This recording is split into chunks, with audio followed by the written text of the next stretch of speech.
Đôi chia mình men phơi này tế sẽ đạch cờ bơ. Cứ phơi này hai, viết cho phơi để dân xì lột nụ ấy. Dây thầm anh, cờ bơ, mấy cái anh tăng luôn cho sẵn rồi mơ côn đôi chỉ nông rừng prênh để tiên từ cao. Lục sang anh miền thơ ấy mà lời dương tế. Trâm pinh nong ở riêng sốt nâng squall rồi chiết chia mà nô. Ní hai thả côn đai men tế, việc đôi chia mình miền tế. លោកស្ដេចក្រពើខ្ញុំបានដឹងរឿងលោកយូរហើយខ្ញុំស្ញែសរសើរលោកណាស់ដែលអាចធ្វើវាបាន Men hai, dương bích chỉ rịch rì ná. តែលោកក៏ល្ងងណាស់ដែរ Sấy kế, ta hát ấy tớ. Mấy cái anh hiên pôl pi bạp ní đã dương. Chưa thể dương khăm tập pi anh đại tế. រឿងក្រពើចង់ធ្វើតាមនាគរីធ្លាប់ឮអំពីពិធីបំបួសនេះរហូតមកតែមិនដឹងថារឿងហេតុបែបណាទេហេតុនេះមានថ្ងៃមួយនោះកូនសេកលោកម្នាក់ក៏បានសួរសំណួរទៅកាន់ព្រះសង្ឃមួយអង្គថានៅផ្លូវក្បែរមាត់ទន្លេ Lục ta, ta bị thi bóng bùa niệm miền đàm hạt dạng ná tế. Cái ná bất chỉ ngon ná lục ta. Chầm tờ đòl vọt vĩnh chầm mặt má để dây prầm nữa. Tại bề ní tờ bần ban ở toàn về lìa sân tơ. Ta, lục ta, về lìa ní nẹ phúm ai thầm toàn ban chân bài sầm lo tế. Cái ná kết tha sông nì môn lục ta, con còng đàm chây nụ sân tơ. Thầm má đừng bị cô bóng non anh hơi miền chi. Anh ní bà thai chọn đăng rương ấy hãy cứ nâm ngọp chân tê. Pro cả ná kết tha, viết chế chùm này đăng mối chui ở cả ná can bà nha. Hai ní cả ná chọn đăng ná. Bạn hơi, thma xông chanh anh hơi nữa. Ở lời riêng trong cả lành tơ, trong thma sẵn khai bởi sự đâm. Cả ná lục ta, thân nia tha cả ná nâng xâm át ở sát tay mà đong. Thân nia thả krong đàm trí chọn một tật lễ. Múc chỉ sọ sài chỉ tim bỏng phọt hai. នាវេលាដែលមានខ្យល់ជំនើបក់មករំភើយផាយផាត់ផងនោះក៏មានស្ដេចក្រពើដ៏ធំកំពុងតែសម្រាកក្បែរច្រាំងផងដែរ Rồi hai lục ta, còn sang mà nẹ nín cứ mình chia tê, xôm lục ta một con chó. ស្ដេចក្រពើឮហើយក៏បាននិយាយនឹងខ្លួនឯងថា Ê, anh có bông tật đây lộ srùa phong. Chọc về màu bị ná bàn trình dây lư rùm khan tầm đây sẽ đạch cờ bơ đôi chỉ dân dân đôi chân nế. ក្រពើងើបក្បាលផុតពីទឹកបន្តិចរួចក៏បានសម្គាល់ឃើញថា Không mình nô để dây lư không miên sẽ chịu thoát đó tì xa thê rửa nạ xó. Cầm ao dân khơi thả anh trong một nông tức ná. Mình chẳng tế anh múc chỉ khai chỉ chùm đây bèl bực rồi bỏ dân hai với. Miền cháy chầm sự đậm nữa. Thma nâng để tiên sẵn khai. Thà hai ấy bàn chỉ kê bóng bùa mà nô xó. Bài chỉ đại mua thà bị thí bóng bùa nịa từ vinh. ស្ដេចក្រពើគ្រានោះគ្រាន់តែក្រឡេកឃើញព្រះសង្ឃក៏បាននិយាយនឹងខ្លួនឯងសារជាថ្មីម្ដងទៀតថា Bột thổ ơi, lẽ cả nạ rồi bọc ra xong ông nô, bật chỉ xăm xuân, miền chật ngọp đôi chỉ tực men, bật chỉ cùi cổ rụp ná. ហាក់មាននិស័យកើតឡើងហេតុនេះក្រពើក៏បានហែលតិចតិចចូលគៀដោយមិនឲ្យព្រះសង្ឃនឹងមានជ័យដឹងទេ Tam mơ tới bà ống mục chia sầm đành ca ọc rúm đo bò rò lửa nghi lửa ngơ nụ hơi. Ngày ní dân sầm nàng ná để bàn sẽ đạp đai.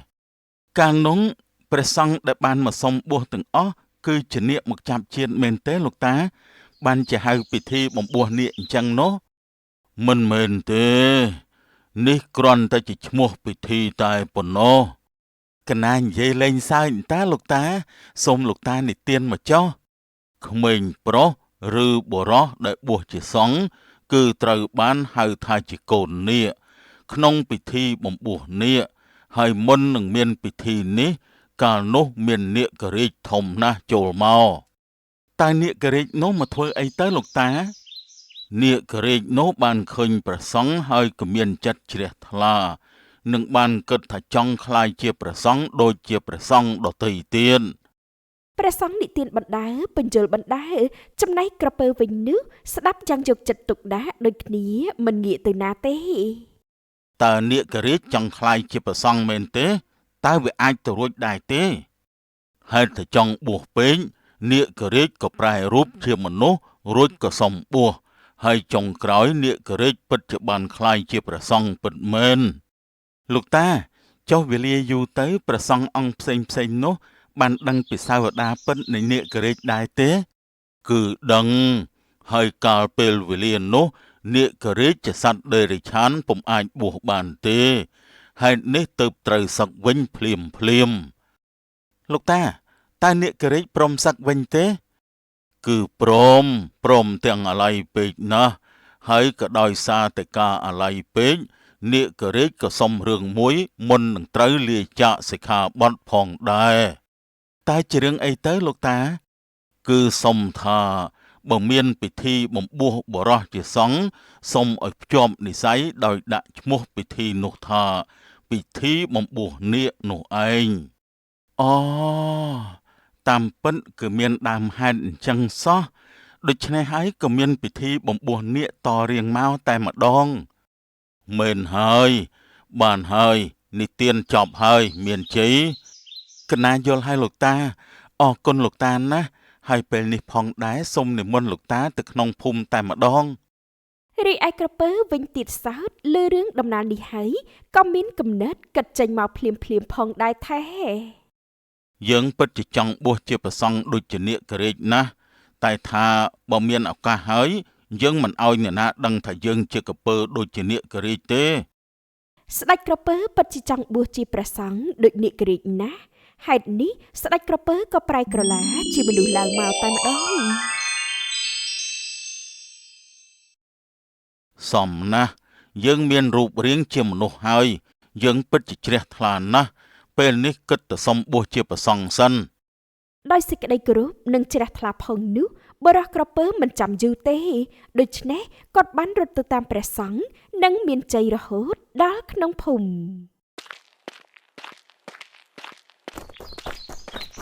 បដិជគុណអាត្មាបានលើហើយតើហើយញោមមានការអីដែរបានជារត់មកទៅហេបទៅហប់ម្ល៉េះតែលបងចង់ដាក់បាតមែនទេគឺកណាមិនបានមកដាក់បាតទេតែកណាចង់ដើរតាមបដិជគុណនឹងណាហេតុអីបានជាចង់ដើរតាមទៅវិញឬមួយកញោមចង់ធ្វើជាកូនសិស្សឬក៏ចង់បួសមែនទេពិតមែនហើយដេគុណកណាពិតជាចង់បួសណាស់កណាគ្មានសាច់ញាតិទេហេតុនេះកណាមានសេចក្តីជ្រះថ្លានិងគ្មានការជាប់ជំពាក់អីទេដេគុណមិនអីទេតែពេលនេះអាត្មាបិណ្ឌបាតសិនទៅនិមន្តទៅវិញតែញោមចាំបានដែរទេកណាមិនប្រញាប់ទេដេគុណហើយពេលនេះកណានឹងជួយកាន់បាយសម្លទៅចុះបើអញ្ចឹងឆាប់ឡើងអាត្មាយល់ព្រមហើយពិតជារំភើបណាស់សូមអរគុណហើយបដិជគុណលោកតាមានគេមកដាក់បាតហើយកណាសូមថ្វាយបង្គំលោកតាល្អហើយញោមអូនគាសាល់ថ្ងៃនេះបានសម្លអីទៅណោះគឺម្ជូរប្រឡិតនិងម្ជូរស្វាយលាយម្ជូរក្រសាំងអាំងត្រីអណ្ដែងណាបងអូច្រើនមុខណាស់ហើយនេះអ្នកដាក់បានស្អាតអញ្ចឹងមុខជាអាហារមានឱជារសណាស់មិនហ៊ានទទួលទេបងមានជ័យនេះក្រពើផងដែរគ្រាន់តែឃើញអង្គាដីក៏ពេញចិត្តភ្លាមតែគាត់ក៏ភ្ញាក់រលឹកនឹកគិតថាមិនបានទេកុំស្រឡាញ់អីពេលនេះការដែលបានបួសទៅជារឿងដែលខ្ញុំចង់បំផុតមិនមែនស្នេហាទេសូមទទួលកុសលផលបុណ្យចុះនៅញោមសូមមានអាយុវណ្ណៈសុខៈពលៈដល់ញោមគ្រប់ជាតិផងណាសត្វធុលាហើយណាអូនគាសិលចាប់បងក្រោយបិណ្ឌបាត់ហើយនីក្រពើក៏បានបម្រើព្រះសង្ឃរហូតដល់ពេលវេលាមួយដែលព្រះចៅអធិការចាប់ផ្ដើមបបួសគាត់ឲ្យក្លាយជាព្រះសង្ឃតាមក្តីប្រាថ្នាពេលនេះលោកក្លាយជាព្រះសង្ឃហើយចូលលះបង់ការជាប់ជំពាក់ដែលធ្លាប់មានចុះកណាដឹងហើយដឹកគុណកណានឹងប្រតិបត្តិឲ្យបានល្អបំផុតតែម្ដងលបងមានការអីឲ្យកូនសិស្សម្នាក់នេះបំរើក៏ប្រាប់មកចុះណាកុំក្រែងចិត្តអីកណាធានាថាអាចធ្វើបានទាំងអស់អរគុណហើយមានជ័យឯងពិតជាមានចិត្តល្អមែន ឥឡូវទៅរៀនធម៌រៀនបល័យចុះកណាលោកគ្រូ ក្រោយខ្លះជាព្រះសង្ឃពេញបរិបូរណ៍ហើយនោះក្រពើពិតជាមានក្តីសុខខ្លាំងណាស់ហើយក៏បានប្រតិបត្តិតាមខ្ជាប់ខ្ជួនផងដែរក៏ប៉ុន្តែហេតុថាខ្លួនជាក្រពើចេះតែធ្វើរឿងមួយ យើងពិតជារីករាយនឹងការដែលបានធ្វើជាព្រះសង្ឃណាស់តែថាយើងដូចជាខានទៅលេងក្នុងទឹកជ្រៅយូរពេកហើយ និយាយបែបនេះហើយព្រះសង្ឃនេះក៏បានសម្ដៅចុះទៅក្នុងស្រះក្រោយវត្តនិងបានហែលលេងយ៉ាងរីករាយ ខានហែលលេងតាមរបៀបជាក្រពើយូរហើយពិតជានឹកស្ថានភាពខ្លួនឯងណាស់ ជន់គ្នាពេលនោះដែរមានជ័យក៏បានដើរមកនិងបានពោលថា លបង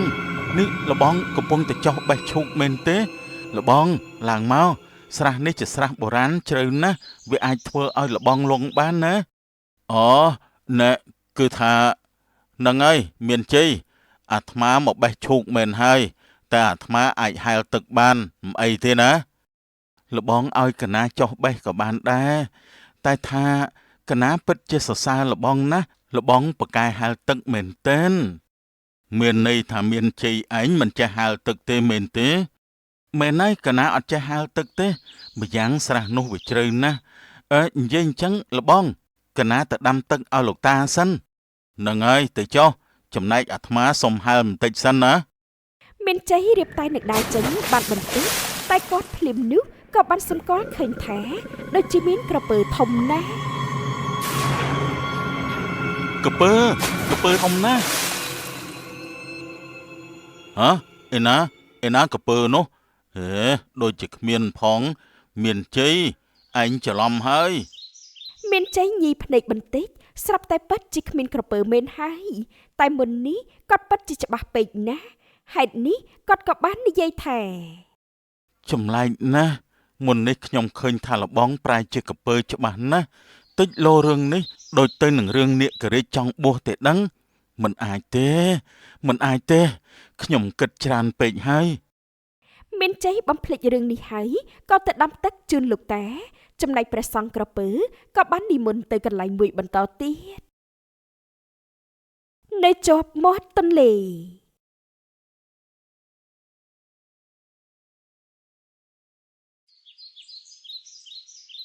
ស្រះវត្តដូចជាតូចពេកហើយមកទីនេះទើបធំជាងម្យ៉ាងប្រហែលជាគ្មាននរណាគេដឹងទេ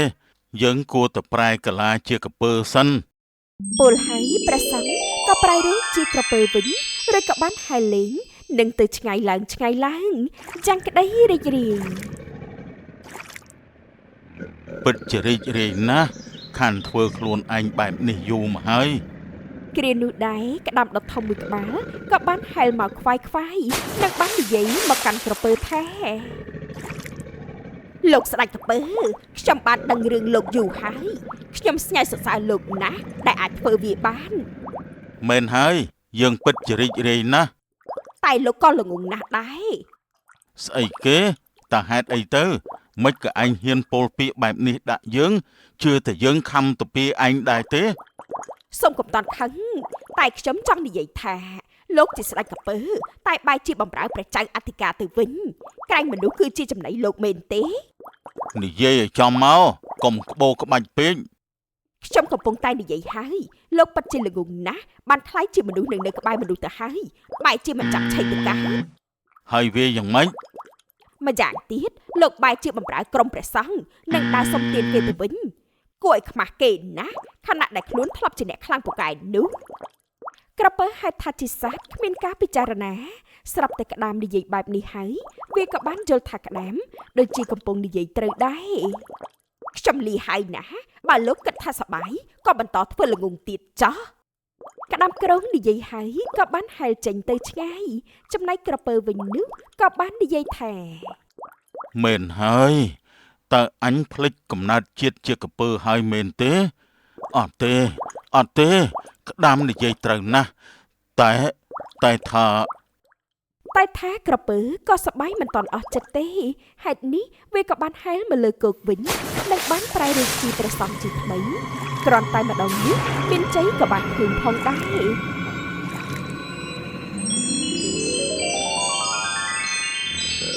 ពុទ្ធោ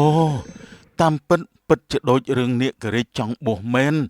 លបងជាកពើមកសុំបួសធ្វើតាមនាគរាជអន្តើក្រពើធ្វើដូចជាធម្មតាហើយក៏និមន្តបិណ្ឌបាតបន្តចំណែកមានជ័យក៏យករឿងនេះទៅប្រាប់លោកតាទាំងអស់លោកតាកណាមានរឿងចង់ប្រាប់តើមានរឿងអីមានជ័យអាត្មាកំពុងតែសមាធិផងបើមិនសំខាន់ទេចាំបន្តិចទៀតចាំនិយាយចុះលោកតាគឺលបងដែលមកសុំបួសក្រោយព្រះសង្ឃអង្គផ្សេងនោះមិនមែនជាមនុស្សទេបើមិនមែនជាមនុស្សតើជានាគរាជមកសុំបួសមែនទេមានជ័យឯងកុំយករឿងបំបួសនាគមកគិតហើយសម័យអីណាមិនមែនអញ្ចឹងទេលោកតាគឺថាលបងអង្គថ្មីជាស្ដេចកពើមកសុំបួសទេព្រោះគាត់ចង់ធ្វើតាមនាគរាជនាសម័យអតីតកាលណាលោកតាតើពិតទេចៅបើនិយាយខុសទុកថាអាត្មាមិនបានឮទៅចុះលោកតាតែនេះកណាបានឃើញដល់ផ្ទាល់ភ្នែកតែម្ដងណាម្យ៉ាងលោកតាមិនដែលសង្ស័យទេថាលបងអង្គថ្មីមានលក្ខណៈខុសពីមនុស្សបន្តិចទេមែនទេ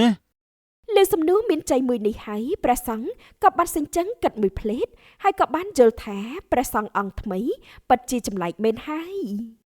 បានហើយអញ្ចឹងមកតាមអាត្មាមកអាត្មានឹងសួរគេដោយផ្ទាល់កណាលោកតាគ្រានោះព្រះសង្ឃនឹងមានជ័យបានសម្ដៅទៅរកព្រះសង្ឃក្រពើដើម្បីសាកសួរអំពីរឿងនេះនៅក្បែរស្រះជើងវត្តអង្គាសិលទោះបីជាអាត្មាជាព្រះសង្ឃតែអាត្មាពិតជាមានភក្ដីភាពលើញោមណា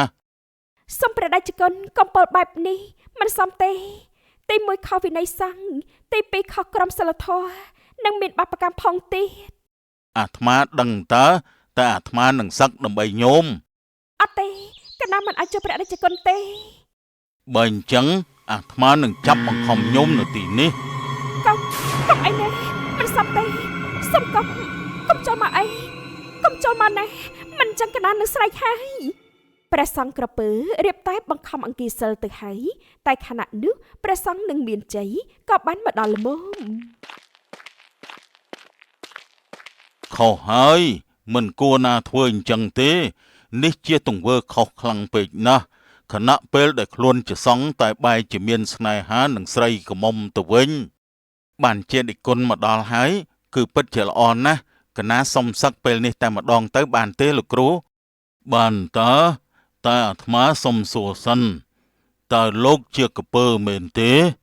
ថាម៉េចបានជាលោកគ្រូដឹងពីរឿងនេះលបងឈប់លាក់ទៅលបងជាសត្វដេរិឆានបែបនេះគឺមិនអាចបួសជាសង្ឃបានទេមនុស្សលោកពិតជាឆាប់ដឹងមែនណោះតែណហើយចុះបើបានជាដឹងហើយយើងសុំសឹកនឹងស្ដីទៅដឹងនារីម្នាក់នេះផងតើបានទេសុំតផងកណាមិនអាចចូលដេរិឆានជាប្តីទេម្ចាស់កណាមានម្ចាស់ស្នេហ៍ហើយតើអ្នកណាគេគឺកូនសិស្សលោកនេះហើយបាន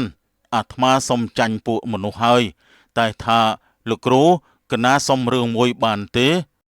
តើលបងចង់សុំភ្ជាប់និស័យដែលមានពាក្យថាបំបួសកពើដូចជាបំបួសនាគមែនទេ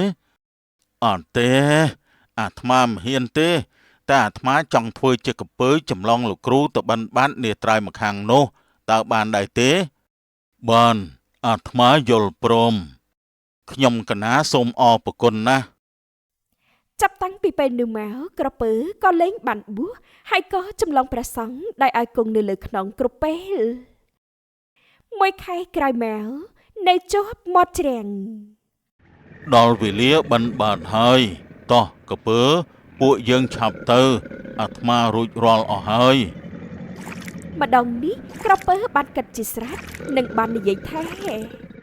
ក្តាមក្រងនិយាយត្រូវណាស់អញជាស្ដេចមិនសមណាឲ្យគេប្រើក្បាលបានសោះប៉ុន្តែចំណៃនៅនឹងមាត់ហើយរឿងអីដែលថាមិនស៊ីនោះនិយាយបែបនោះហើយក្រពើក៏បានចម្លងព្រះសង្ឃទៅឆ្ងាយឡើងដូចជាមិនមែនផ្លូវនេះទេស្ដេចកពើគឺផ្លូវនេះហើយវាជាផ្លូវដែលយើងស៊ីលោកនោះអីនិយាយថាម៉េចកពើមិនក៏ឯងតាំងខ្លួនជាសត្វរមិលគុណដូចជាក្នុងរឿងព្រេងនិទានទៅកើតលោកសង្ឃឯងគ្មានធ្វើអីមកលើយើងទេត្រឹមបំពេញបំណងឲ្យរៀនសូត្រនិងស្គាល់រសជាតិជាមនុស្សនោះ នេះហៅថាគុណដែរមែនទេវាដូចជាមិនមានទេកពើតើអញពិតជាចង់សងបាបមែនទេមិនសាងបាបទេត្រឹមតែចំអែតកាពះអន្តើស៊ីឯងហើយស៊ីអាមានជ័យម្នាក់ទៀតព្រោះវាបានដណ្ដើមស្នេហ៍ពីយើងនោះអីនិយាយបែបកំហឹងចឹងនេះហើយក្រពើក៏វត្តកន្ទុយធ្វើឲ្យព្រះសង្ឃធ្លាក់ទៅចំណែកមានជ័យវិញនោះក៏បានជិះទូកមកដូចគ្នា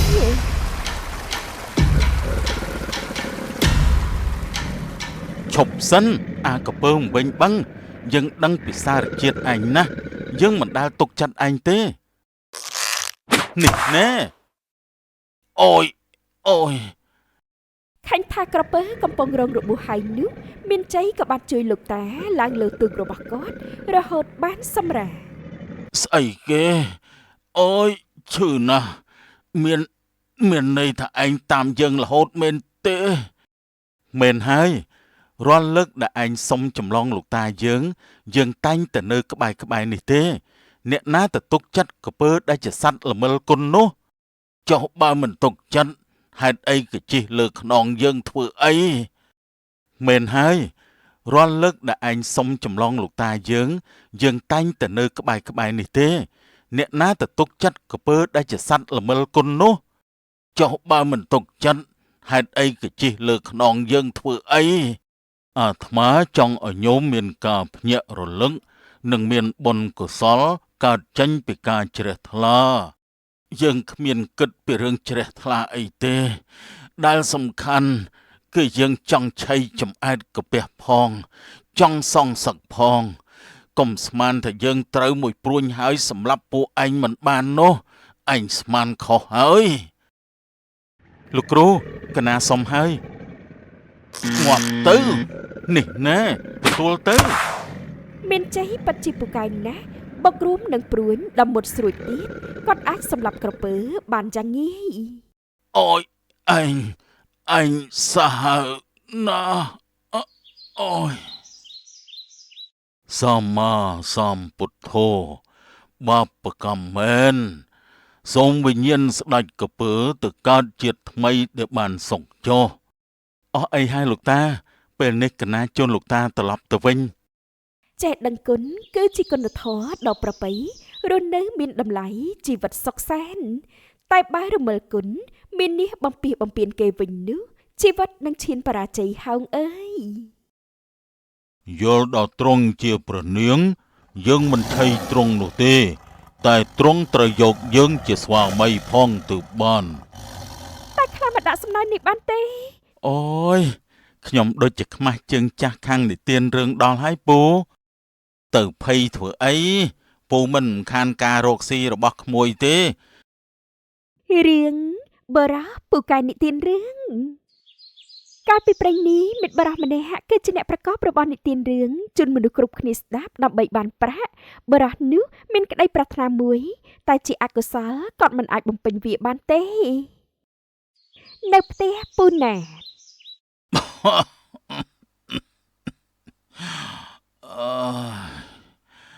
ម៉ែវា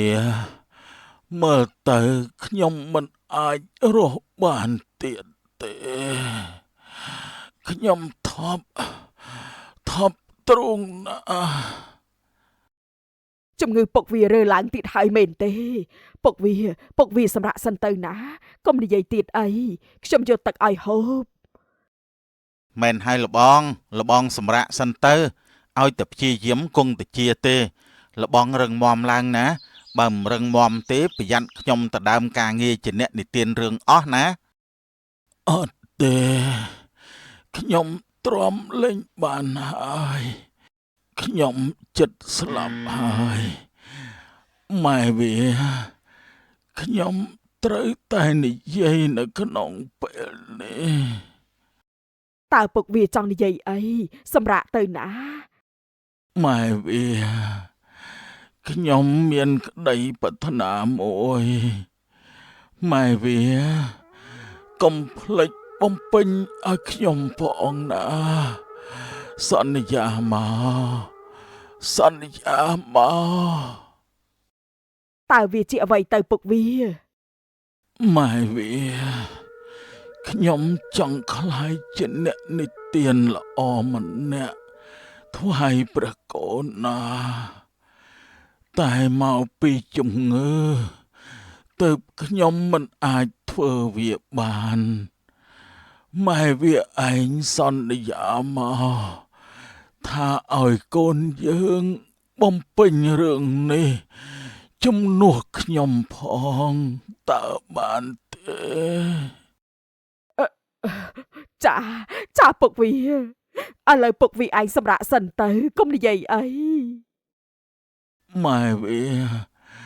បើកូនយើងធ្វើមិនបានខ្ញុំបិទភ្នែកមិនចិត្តទេ ចាចាំកូនយើងធំឡើងណាខ្ញុំនឹងឲ្យគេទៅប្រឡងនៅឯរាជវាំងដើម្បីធ្វើរឿងនេះជូនពុកវាចោះណាពុកវាកុំបារម្ភអី យកថង់នេះចុះនេះជាថង់សំណាងបើមានវាព្រះរាជានឹងចំណាំបានហើយវានឹងនាំសំណាងឲ្យកូនផងដែរ ពូដែនគ្រាន់តែឃើញថង់ភ្លាមគាត់ក៏បានគិតនៅក្នុងចិត្តថានោះជាថង់សំណាងដែលព្រះរាជាផ្ញើមកអន្តាបើអញ្ចឹងបើសិនជានិទានវាធំឡើងវាទៅវាំងព្រះរាជានឹងស្គាល់វាដល់ពេលនោះវានឹងមានសំណាងខានទេអត់ទេអត់កើតទេលបងដែនសូមជួយណែនាំអប់រំកូនខ្ញុំផងណាជួយមើលវាផងបើវាខុសទោះអីសូមជួយស្ដីបដៅវាផងបានលបងចាំខ្ញុំជួយមើលថែវាអប់រំវាមិនអីទេលបងកុំបារម្ភអីណាខ្ញុំអស់ចិត្ត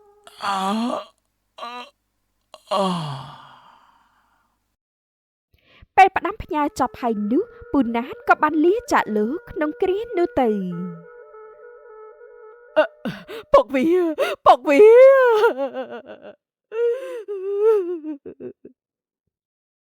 កាត់ចិត្តតអ្នកចាំខ្ញុំជួយរៀបចំបន់សពឲ្យចុះណាវេលាចេះតែកន្លងទៅកូនមីងមុំក៏កាន់តែធំគេកាន់តែឆ្លាតហើយក៏ពូកែទៀតផងចំណែកការនិពន្ធនិងការនិទានរឿងនោះគេមិនចាប់អារម្មណ៍ទេ10ឆ្នាំក្រោយមកនៅផ្ទះមីងមុំ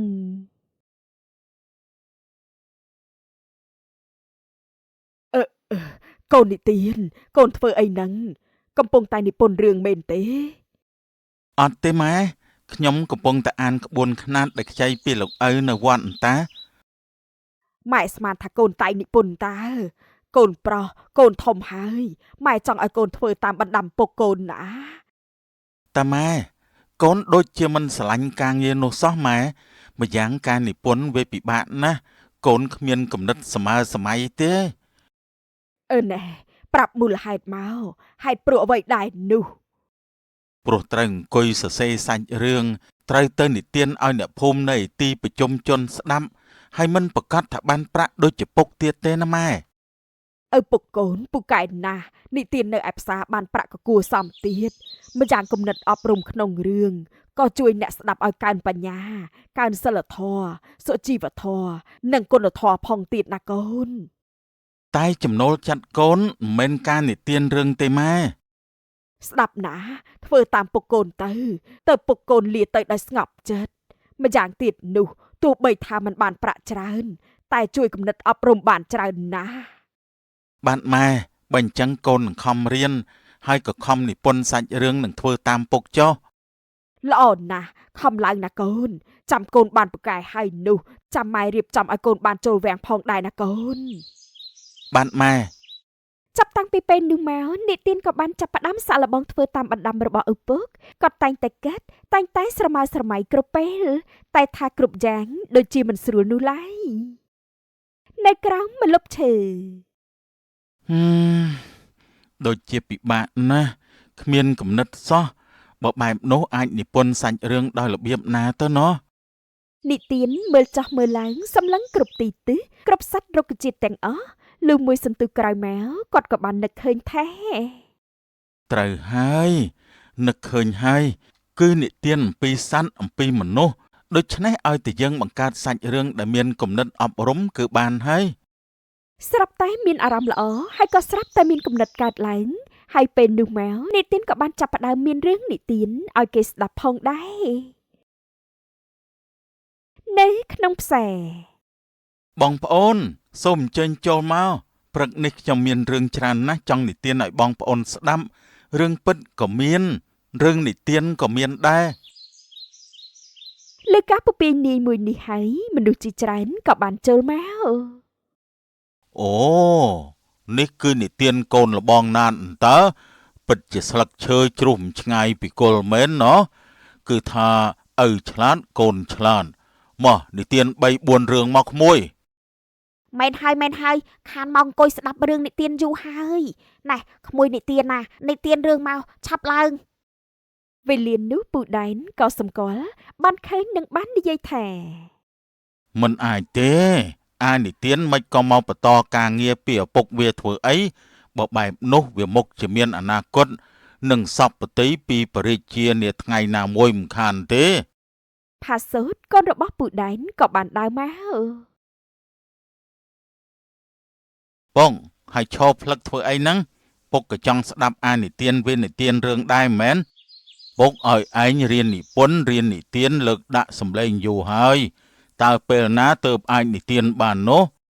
រឿងប៉ុណ្ណឹងងាយតើមានអីពិបាកផងចាំបាច់អីត្រូវរៀនពងកុំនិយាយផ្ដេសផ្ដាស់ណាស្អីក៏ដោយមិនមែនងាយស្រួលទេបើប្រកែមិនមែនដល់ថ្ងៃនេះហើយឯងនៅតែមិនទាន់ចេះទេមើលនោះចុះអានិទានវាចាប់ផ្ដើមសកម្មភាពហើយ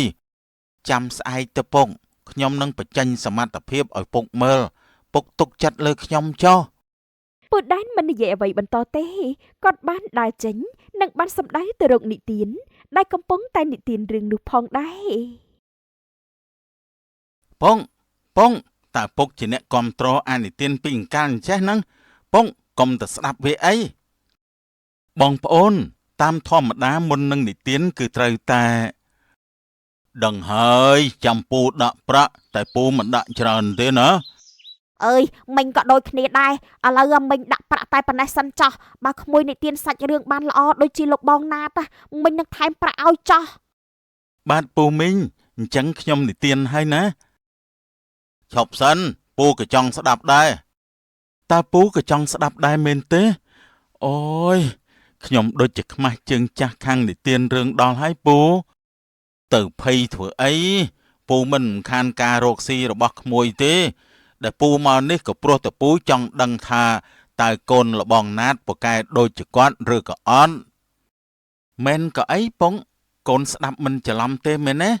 ពងខ្ញុំថាវាគ្មានតែប្រកែអីទេស្អែកនេះគួរតែស្ដាប់ខ្ញុំវិញល្អជាងឯងនៅស្ងៀមសិនទៅនិទានពូចង់ដឹងថាតើឯងក្រៅពីនិទានរឿងដែលមានសរសេរទុកនោះតើមានរឿងពិតមកបង្ហាញដែរទេហ៎រឿងពិត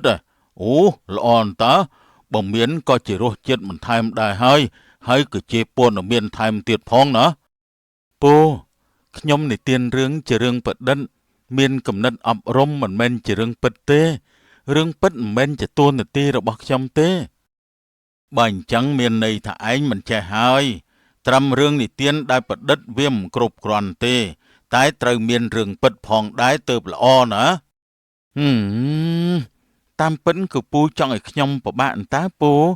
ពូយល់ដល់អ្នកនិទានជើងថ្មីផងទៅណាបានដែរទេត្រឹមរឿងពិតមួយក្មួយធ្វើមិនបានផងមកធ្វើជាអ្នកនិទានក្នុងផ្សារវាខ្មាស់គេពេកណាស់ណាក្មួយមែនហើយមែននឹងឯងអន់ណាស់ខ្ញុំសុំនិទានហើយណាពូតែបើពូមិនចង់ស្ដាប់ទេខ្ញុំសុំអធិស្ឋានផងចុះកូនផាសូតទៅវិញបាទពុកបន្ទាប់ពីពូដែនទៅបាត់មេភូមិក៏បាននិយាយថាកុំទៅខ្វល់អីក្មួយចេះធ្វើអីធ្វើនឹងទៅឥឡូវនេះពូអាចស្ដាប់សាច់រឿងបានហើយនៅអូបានហើយ កាលនោះមានបរិសម្នាក់អង្អាចណាស់ហើយក៏ជាបរិសក្លាហានផងដែរមានពេលមួយនោះនិទានបាននិទានសាច់រឿងម្ដងមួយហើយសុទ្ធតែជារឿងដែលពីរោះស្ដាប់និងមានគំនិតអប់រំថែមទៀតផងអើយពីរោះណាស់សាច់រឿងក្មួយមិនអន់ទេនេះអាលោកបងណាថាពិតជាមានកូនពូកែដូចជាគាត់អញ្ចឹងណោះថ្ងៃពិធីបុណ្យភូមិពូនឹងអញ្ជើញក្មួយឲ្យនិទានរឿងជូនបងប្អូនយើងស្ដាប់ណាព្រោះពូពេញចិត្តការលើកដាក់សម្លេងនិងសាច់រឿងរបស់ក្មួយណាអូសូមអរគុណពូណាអរគុណឯពូមីងនិទានសប្បាយចិត្តណាស់ព្រោះគាត់បានទទួលការពេញចិត្តជាច្រើនឃើញថាមានការគាំទ្របែបនេះនិទានកាន់តែស្រឡាញ់ការងារមួយនេះខ្លាំងឡើងនៅផ្ទះមិញមុំកូនម៉ែឮថាកូននិទានរឿងបានពីរោះណាស់កូនមិនប្រកែទេម៉ែតែប្រហែលជាសំណាងហើយដែលបានអ្នកភូមិពេញចិត្តនោះម៉ែកូនមានសម្លេងពីរោះមានទឹកដមចេះលើកដាក់សម្លេងចេះដាក់អារម្មណ៍ពិសេសសាច់រឿងក៏ល្អទៀតនេះហៅថាកូនពូកែហៅដឹងទេម៉ែសរសើរកូនពេកហើយម៉ែគិតថាកូនគួរតែដល់ពេលចូលវាំងហើយរាជវាំងតឹងតែងណាស់តើកូនចូលបានដល់របៀបណាទៅម៉ែមិនអីទេពុកកូនបានទុកថងសំណាងដល់កូនហើយកូនចូលវាទៅជាមួយចោះព្រះរាជាមុខជាសពព្រះតីលើសមត្ថភាពរបស់កូនមិនខានទេបានម៉ែកូននឹងទៅរាជវាំងសូមម៉ែកុំបារម្ភអីមិញមុំបានចុកថងសំណាងមកតែលទ្ធផលគឺអត់មានថងទេព្រោះថងនោះត្រូវគេលួចបាត់ទៅហើយ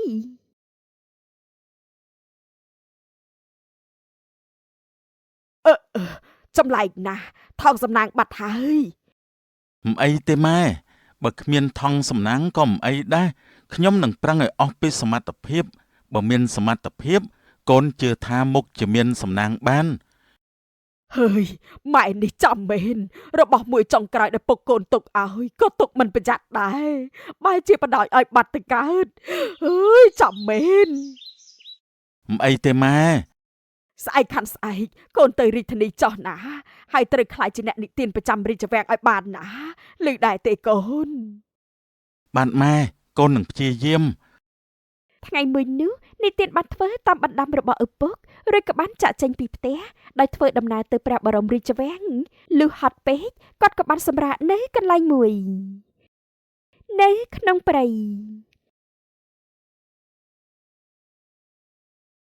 ហើយហត់ណាស់គិតសម្រាកបន្តិចសិននិទានបានងើបមើលទៅលើឃើញថាមានចាប់ពុកមួយគូហេតុនេះគាត់ក៏បាននឹកឃើញរឿងនិទានមួយរឿងឡើងមកទីនេះល្អណាស់ខ្ញុំគួរតែដាក់ចំណងជើងថាចាពូកមួយគូឬក៏ស្នេហាកូនចាពូកត្រូវហើយខ្ញុំនឹងសរសេរវាដាក់ក្នុងសភៅខ្ញុំចុះអង្គុយម្នាក់ឯងក៏តែងរឿងម្នាក់ឯងចំណែកក្នុងគ្រានោះរុក្ខទេវតាក៏បានសន្តាប់ឮព្រមទាំងបង្ហាញព្រះកាយចេញមកឯងពិតជានិទានរឿងបានល្អមែនតែយើងអាចសុំឯងឲ្យនិទានរឿងមួយរឿងឲ្យយើងស្ដាប់បានទេបានពិតជាបានតែខ្ញុំសុំសួរលោកផងបានទេលោកមានលក្ខណៈល្អណាស់តើលោកជាអ្វីឲ្យប្រកាសទៅយើងគឺជារុក្ខទេវតា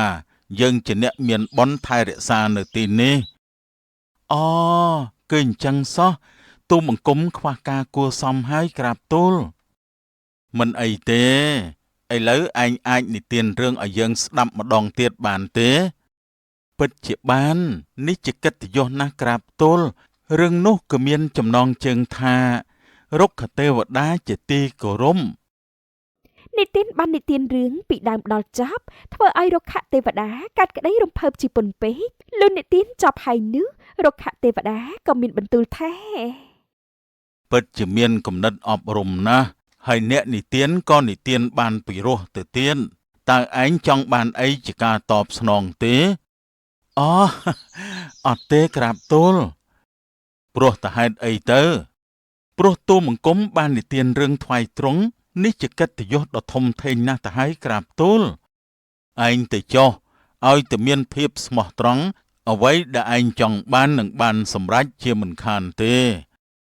សូមអរព្រគុណហើយលោករុក្ខទេវតា និទានថ្វាយរុក្ខទេវតាហើយនិទានក៏បានបន្តដំណើរទៅមុខទៀតរហូតបានជួបនឹងរឿងម្យ៉ាង យល់ដល់ត្រង់ជាព្រះនាងយើងមិនឆីត្រង់នោះទេតែត្រង់ត្រូវយកយើងជាស្វាមីផងទៅបាន តែខ្លាមិនដាក់សំណើនេះបានទេខ្ញុំពិតជាមិនអាចចូលខ្លាជាប្តីបាននោះទេតើមានអ្នកណាអាចចូលខ្លាធ្វើជាប្តីនោះ គ្មានក៏គ្មានទៅបើបែបនោះពួកយើងគឺជាគូទី1ហើយកុំប្រកែកបើប្រកែកយើងនឹងស៊ីត្រង់ភ្លាម សូមមេត្តាផងទេសូមកុំធ្វើបែបនោះអីនិទានបានឃើញហើយនឹងបានដើរចូលមកជាមួយនឹងសេចក្តីល្អអង្អាចនិងថ្លៃថ្នូរផងដែរ ខ្លាដ៏ធំអញមិនអាចធ្វើបែបនេះបានទេតើព្រោះទៅហេតុអីដែរមកល្អហើយឯងក៏មិនអាចរស់បានដែរយើងនឹងស៊ីឯងមុនពនាងទៅចុះទីនេះនៅជិតរាជវាំងណាស់តែខ្លាហ៊ានចូលមកខ្លាច្បាស់จะត្រូវពួកមនុស្សសម្លាប់ជាមិនខានទេពួកគេអីក៏ចិត្តអាក្រក់ម្លេះយើងគ្រាន់តែមកសុំស្ដាប់រឿងនិទានប៉ុណ្ណោះតើតែពេលនេះមិនស្ដាប់ទៀតទេព្រោះយើងចង់បានពនាងនោះអីឥឡូវគិតអញ្ចេះចុះយើងនឹងនិទានរឿងមួយឲ្យអញស្ដាប់លុះចប់ហើយឯងទៅក្នុងព្រៃវិញចុះព្រៃទៅជាផ្ទះរបស់ឯងត្រូវទេបានតែបើឯងនិទានមិនពិរោះដូចម្នាក់នៅខាងក្នុងបរិវេណរាជវាំងទេយើងនឹងស៊ីឯងរួចហើយក៏យកពនាងទៅជាមួយផងដែរបានកាលពីព្រេងនាយមានខ្លាមួយស្លូតណាស់ខ្លានោះគឺជាខ្លាដែលមានចរិតខុសពីខ្លាដទៃទៀតគឺវាមិនដែលសម្លាប់ជីវិតស្លូតត្រង់ទេព្រោះវាគិតថាធ្វើល្អបានល្អនិងចង់កើតជាទេវតាផងដែរតែខ្លានោះនឹងខ្លាចជាទេវតាមែនទេ ពិតមែនហើយឈ្មោះជាខ្លាតែមានចិត្តល្អចុងក្រោយក៏បានកើតនិឋានសួគ៌លោកខ្លាខ្ញុំនិទានចប់ហើយពិតជាពិរោះមែនអរគុណហើយខ្ញុំមានអារម្មណ៍ល្អណាស់លាហើយណាជូនពរឯងឲ្យមានសំណាងល្អផងទៅចុះបាទអរគុណលាហើយណាខ្លាលោកពិតជានិទានបានពីរោះណាស់មិនតែប៉ុណ្ណោះចេះធ្វើឲ្យគេមានអារម្មណ៍ល្អផងទៀត សូមអរព្រគុណក្រាបទូលនិយាយអញ្ចឹងពនាងតើនៅក្នុងរាជវាំងមានអ្នកនិទានរឿងម្នាក់ដែរមែនទេមែនហើយលើថាជាកូនអ្នកពូកែនិទានរឿងដែលជាមនុស្សព្រះបិតាសពប្រតិម្នាក់កាលពីមុនផងដែរតើពនាងចង់មានន័យថាអ្នកនិទាននោះគឺជាកូនពូណាតមែនទេគឺយើងមិនច្បាស់ទេតែយើងមិនចូលចិត្តពួកគេទេព្រមមកតែទំនងជាកុហកច្រើនជាងតើបែបណាទៅវិញក្រាបទូលលើថាមានថងសំណាងអីក៏មិនដឹងដែរគឺចូលមកបញ្ជាក់បែបនោះហើយហេតុនេះព្រះបិតាសពប្រតិណាស់ជាថងសំណាងមែនទេក្រាបទូលគឺបែបនោះហើយតាមពិតគឺអញ្ចឹងសោះថងសំណាងគឺជារបស់ឪពុកម្ដាយខ្ញុំតែពួកដានលួចយកទៅឲ្យផាសូតរួចក៏បន្លំធ្វើជាខ្ញុំចូលមកក្នុងរាជវាំងសោះលោកនិយាយអីហ្នឹងអូអត់មានអីទេក្រាបទូលត្រូវហើយលោកពូកែណាស់លោកល្អជាងបរិះនោះណាស់លោកទៅជាមួយយើងទៅចឹងនឹងឧទ្ទិសនាមជូនព្រះបិតាណាស់ក្រាបទូលបង្គំមិនប្រកែកទេល្អណាស់តោះទៅក្រាបទូលនៅក្នុងរាជវាំងយើងពិតជាសប្បាយប្រទៃណាស់ដែលលោកមកដល់ទីនេះផាសូតគេជាកូនល្អណាស់តាំងពីឪពុកគេស្លាប់ទៅគេមិនប្រហែសទេនៅក្នុងការនិពន្ធនិងនិទានរឿងក្រាបទូល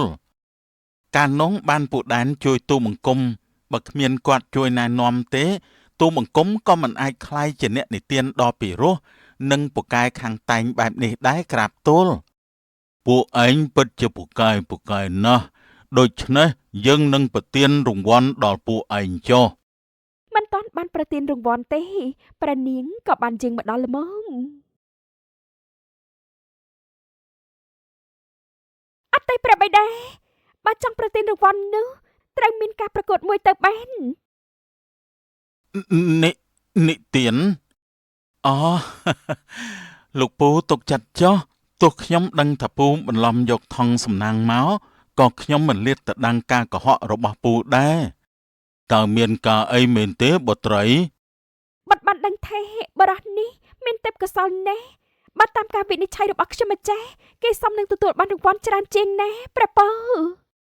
បិតាបានថាបុគ្គលឲ្យពួកគេទៅហើយ ពុំនោះទេបើការប្រឡងមួយទេអ្នកពូកែប៉ាត់ប្រកាសនឹងខ្លាចជាអ្នកនិទានប្រចាំរាជវាំងតែម្ដង មែនហើយធ្វើអញ្ចឹងក៏សមហេតុផលដែរយកល្អរៀបចំថ្ងៃនេះតែម្ដងទៅណាពងគិតយ៉ាងម៉េចទៅបើព្រះអង្គដាក់វិញ្ញាសានិទានរឿងថ្មីតើខ្ញុំមិនអាចឈ្នះអានិទានបានទៅមិនអីទេពុកនៅទីនេះហើយកូនច្បាស់ជាឈ្នះពួកលោករួចរាល់ហើយមែនទេក្មួយប្រសូតត្រៀមរួចហើយក្រាបទូលសូមទ្រង់ប្រទានវិញ្ញាសាមកចុះបើអញ្ចឹងផាសូតនិងបរោះនោះមិនបាច់និទានរឿងថ្មីទេនិទានរឿងណាដែលគិតថាល្អនឹងជាការចងចាំមួយដ៏ល្អផងទៅចុះពងស្រួលហើយអញ្ចឹងបើបែបនោះខ្ញុំអាចយករឿងចាស់ៗមកបានហើយពិតមែនហើយ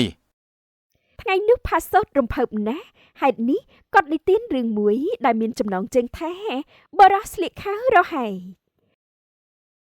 រឿងរបស់ឯងដូចជារឿងកំ pl ែងតែក្រោយយើងសន្តាប់ហើយក៏យល់ថាមានគំនិតអប់រំនិងស្មានសាច់រឿងទុកមុនមិនត្រូវសោះឯងពិតជាពូកែមែនសូមអរប្រគុណក្រាបទូលចុះឯងខាងនេះវិញនោះក្រាបទូលរឿងរបស់ទូបង្គំគឺមានចំណងជើងថាព្រះនាងផ្ទុំលក់មិនក្រោកក្រាបទូលថាម៉េច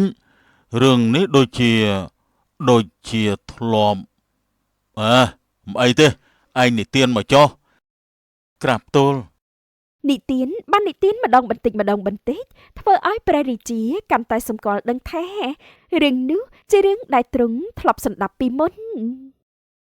ហេតុអីបានជាឯងយករឿងនេះមកនិទានវាគឺជារឿងដែលឪពុកទូមង្គមបន្សល់ទុករឿងនេះគឺជាការចងចាំដ៏ល្អណាស់សម្រាប់ទូមង្គមក្រាបទូលគឺអញ្ចឹងទេអីយើងដឹងហើយសេនាចាប់បរោះទាំងពីរនាក់នោះយកទៅដាក់គុកភ្លាមតើព្រោះតាហេតុអីទៅក្រាបទូលព្រោះតាហេតុអីឯងដឹងទេរឿងនេះគឺជារឿងរបស់ពូណាតចំណែកបរោះនេះបង្ហាញការពិតហើយថាគេគឺជាកូនតែនាយខាងនោះគឺបន្លំទេ ខ្ញុំម្ចាស់យល់ហើយរឿងដែលចង់ចាំជាងគេគឺមនោសញ្ចេតនារវាងឪពុកកូនបើបែបនោះពូខាងនោះមកកុហកបិតាសោះ ពងគំនិតពុកគ្មានបានការទេឃើញទេកូនជាប់គុកបាត់ទៅហើយនេះក៏ព្រោះតែឯងគ្មានបានការនឹងណាមានកូននឹងគេដែរតែគ្មានសមត្ថភាពសោះពុកដូចជាមើងងាយកូនខ្លួនឯងណាបានហើយចេញទៅ បន្ទាប់ពីពូដែននីផាសូតចូលគុកបាត់ហើយនោះព្រះរាជាក៏បានប្រទានរង្វាន់និងបានបន្តមានបន្ទូលថា យើងសង្ស័យថាពួកគេកុហកយូរមកហើយតែគ្មានអ្វីបញ្ជាក់ទើបបណ្ដោយតាមទឹកតែម្ដងទៅ ការប៉ັດនៅតែជាការប៉ັດគ្មានអ្វីមកលាបពណ៌បន្លំបានទេ ម្យ៉ាងយើងសូមប្រទានងារជាអ្នកនិពន្ធប្រចាំរាជវាំងដល់ឯងចុះសូមអរព្រគុណក្រាបទូល ទីបំផុតបំណងឪពុករបស់និទានក៏បានคล้ายជាការប៉ັດចំណែកមីងមុំក៏ប៉ັດជាមានមោទនភាពចំពោះកូនផងដែរនៅផ្ទះមីងមុំម៉ែមានកិត្តិយសណាស់កូនសម្លាញ់ នេះក៏ព្រោះតែកូនមានពុកនិងម៉ែជាអ្នកអប់រំព្រានប្រដៅនោះអីកូនសូមអរគុណម៉ែណាស់ ចាចុងក្រោយកូនក៏មានងារអ្នកនិទានប្រចាំរាជវាំងព្រោះលក្ខណៈល្អរបស់កូនណាហើយកិត្តិនាមកូនក៏ល្បីណាស់ដឹងដែរទេបើពុកកូននៅមានជីវិតនោះពុកកូនមុខជាមានមោទនភាពណាស់ហើយមានរឿងមួយទៀតនិទានក៏មានសមត្ថភាពនិងចំណេះហេតុនេះគាត់ក៏បានក្លាយជាព្រះស្វាមីរបស់ព្រះនាងរស់នៅសុខសាន្តតរៀងទៅ